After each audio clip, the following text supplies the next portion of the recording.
বাড়িতে পুত্র সন্তান হোক কিংবা কন্যা সন্তান, মারা কিন্তু বরাবরই খুশি হন। তারপর সেই কচি কচি হাত পাগুলোকে যখন একটু একটু করে আদরে যত্নে বড় করে তোলেন, সেই ছোট্ট মিষ্টি মুখটায় মা ডাক ফুটে ওঠে, তখন মায়েরা আরও মায়ায় জড়িয়ে পড়েন।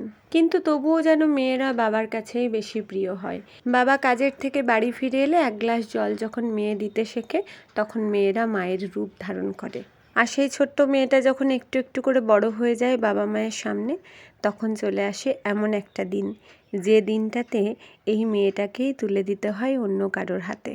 মেয়েটা আমার কেমন থাকবে, আদৌ ভালো থাকবে তো, যেখানে যাচ্ছে তারা আমার মেয়েকে ভালোবাসবে তো, এই রকম নানান রকম চিন্তা ভাবনা মা বাবার মনে চলতে থাকে।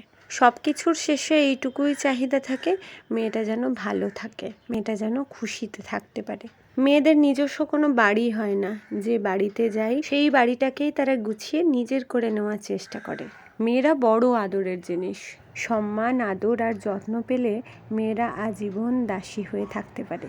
তাই বলি, ও হে পুরুষ মানুষ, তুমি না হয় তখন রাজা সেজে বসে থেকো সিংহাসনে।